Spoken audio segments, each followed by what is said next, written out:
pas des nouvelles plus tard. Je ne veux pas plus tard. Dis-moi juste un mot. Il est quoi? Colonel?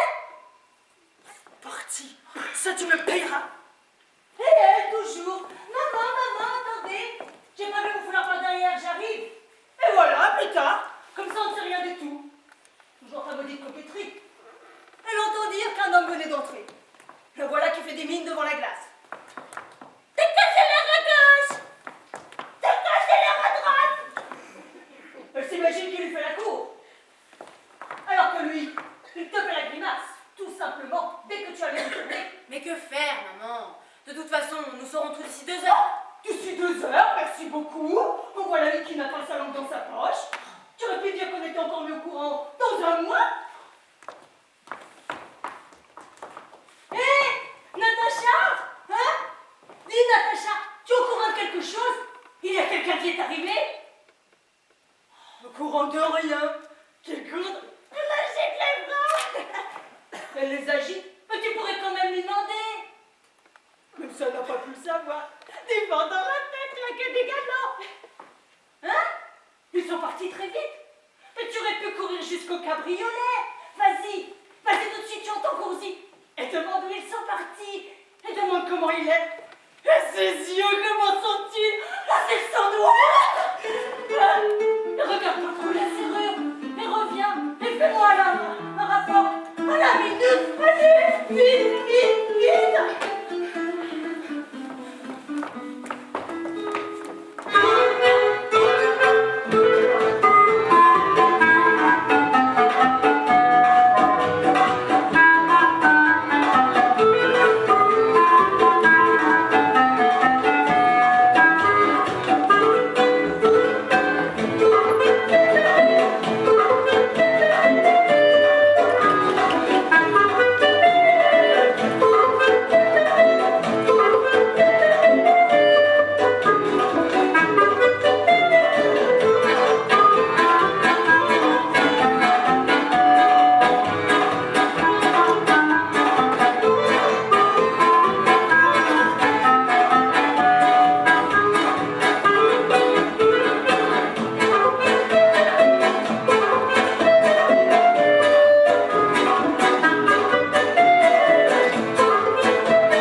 que j'ai faim.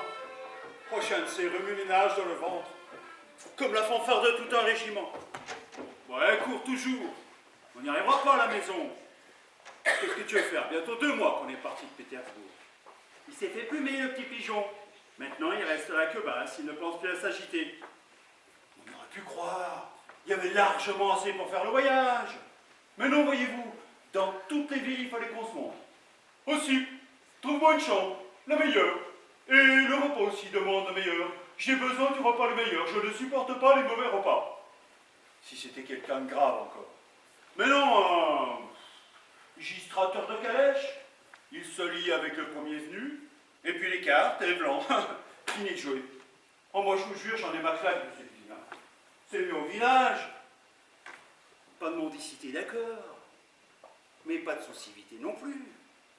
On se prend une commère.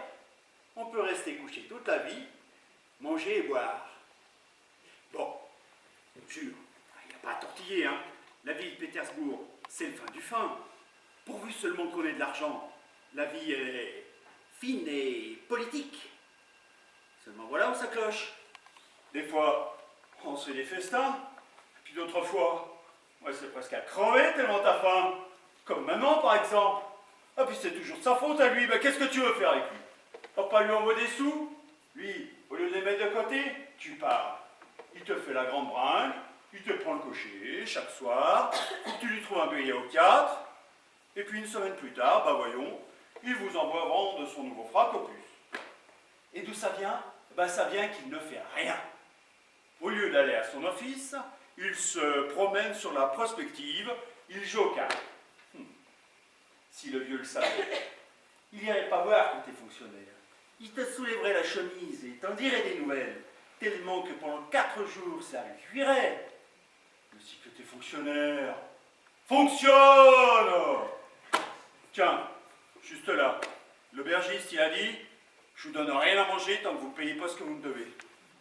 Oh Seigneur, oh si qu'on ne payait pas, on ne serait-ce qu'un peu de sous.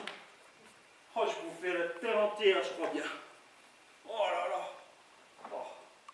Oh, j'entends du bruit. Je parie que c'est lui.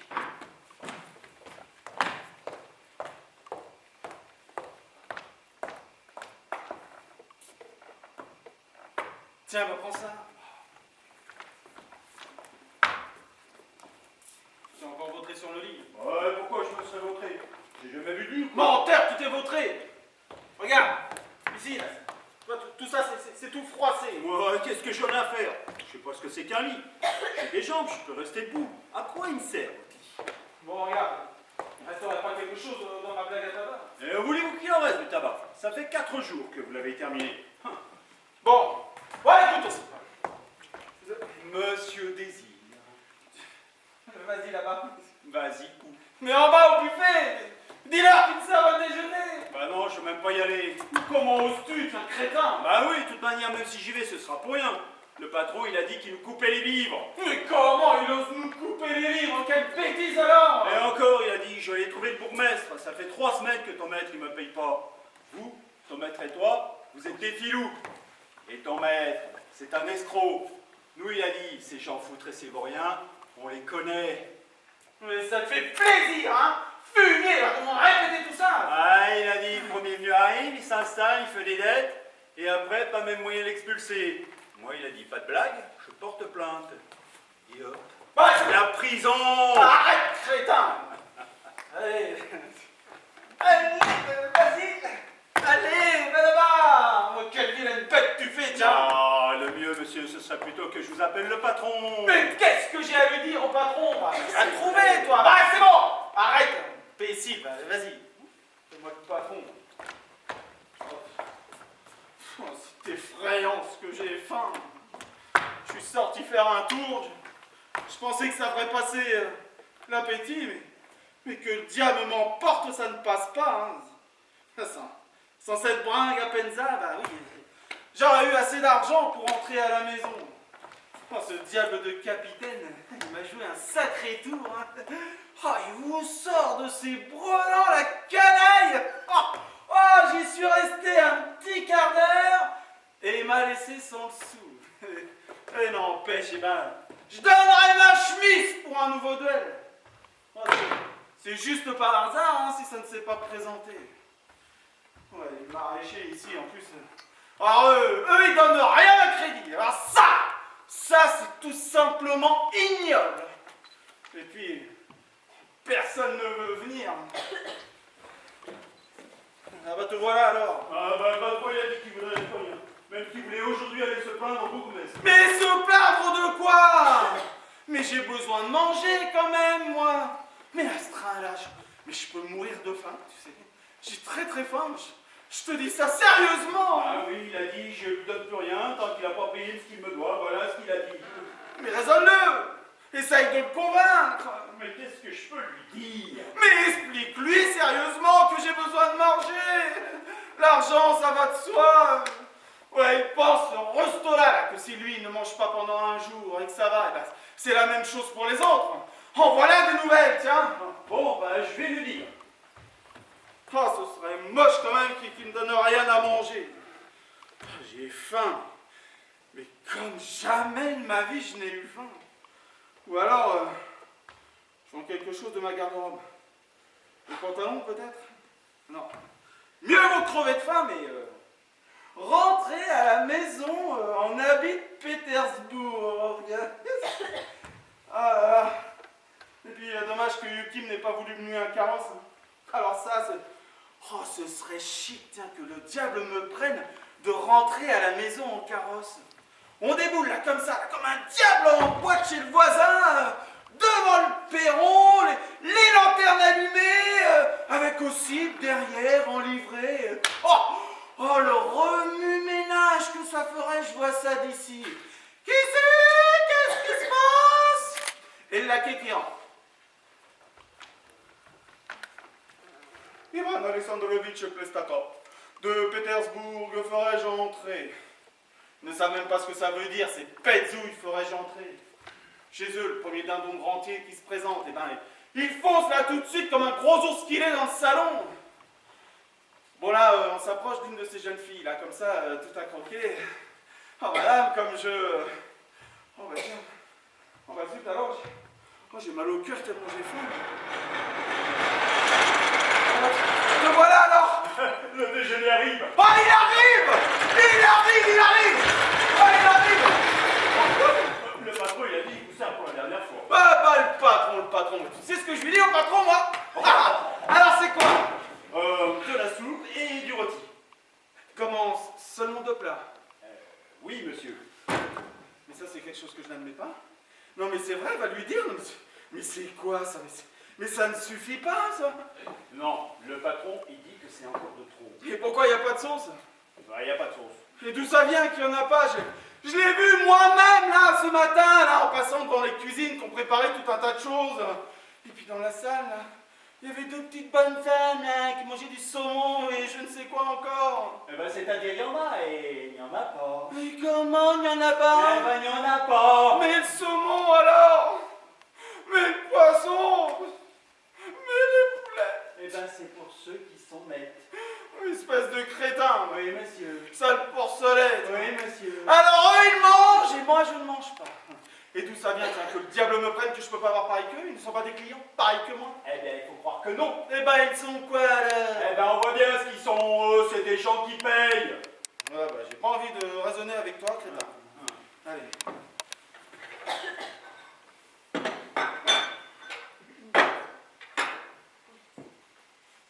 Qu'est-ce que c'est que cette soupe?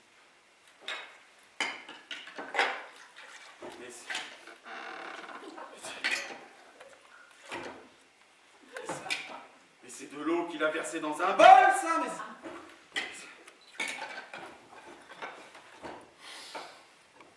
Ça pue. Oh, ça pue. Oh, ça n'a pas de goût, tu peux te la reprendre, hein. Donne-moi-en une autre. Bon, tant pis, le patron, il vous a dit, si vous n'en voulez pas, tant pis, on la reprend. Non, mais arrête, crétin. Tu prends peut-être cet air-là avec tout le monde. Mais avec moi, je te le déconseille. Hein. Jésus, Marie, Joseph. Enfin, je crois que personne au monde n'a pu manger une soupe pareille. Qu'est-ce que poulet, alors? Il me suicidait tout seul dans la gamelle.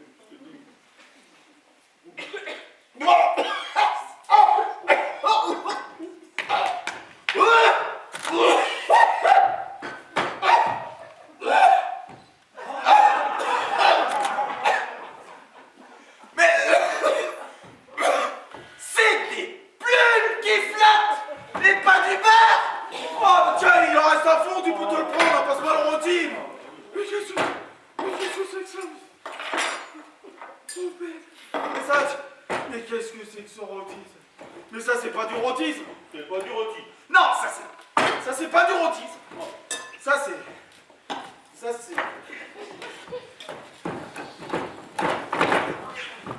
c'est une bûche qu'il a mis à rôtir et pas de la viande, je te le dis.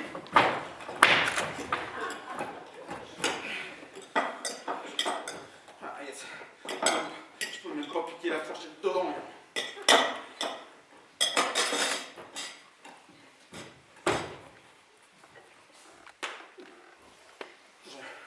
J'en ai mal au mâchoire. Rien que de marcher un morceau. Voyou! Frayez pouille! Oh, ça colle aux dents, dis donc. On dirait de l'écorce, regarde. Pas moyen d'enlever. On a les doigts toutes noirs, pas des plats pareils. Voleur. C'est tout. C'est tout. Ah, je ne sais pas, moi. Ne serait-ce qu'avec un peu de sauce ou bien un petit gâteau. J'en foutre là! Toujours après sur les clients! Ouais, exactement comme si je n'avais pas mangé. J'ai encore plus faim qu'avant. J'aurais eu ne serait-ce qu'un Il y a le sou. bourgmestre qui vient d'arriver. Il se renseigne, il pose des questions sur vous. Non mais quel carne cet aubergiste alors, il a eu le temps de porter plainte. Non mais si vraiment il voulait me jeter en prison. Mais non, mais c'est vrai, mais c'est quoi ça? Mais qu'est-ce que je suis moi, hein? Un marchand? Un artisan? Mais moi, je vais lui dire tout net, hein. Mais comment osez-vous? Comment osez-vous? Monsieur, Mes respects. excusez. De rien. Par devoir en tant que premier magistrat de notre cité et de veiller à ce que les clients de passage et les honnêtes gens ne souffrent aucune gêne. Et alors, que voulez-vous y faire? Je vous jure, je suis innocent. Je vais me payer. On va m'envoyer de l'argent de la maison. Mais lui, l'aubergiste, là, il est plus coupable que moi. La viande qu'il me donne, elle est dure comme une bûche. Et la soupe, ah bah le diable sait ce qu'il a mis dedans. J'ai dû l'acheter par la fenêtre. Oh, il m'a affamé pendant des jours et des jours. Et son thé. Rien de son thé. Eh ben, il pue le poisson et pas le thé. Et pourquoi est-ce que... Voilà de nouvelles. Excusez, je vous jure, je suis innocent. Au marché, j'ai toujours de la viande premier choix. C'est les marchands de Kolmogor qui l'amènent. Les gens s'offrent, bien sous tout rapport. Je ne sais pas où il la trouve, sa viande, mais s'il y a quelque chose qui cloche, alors permettez-moi de vous proposer de vous transférer dans un autre logement. Ah non!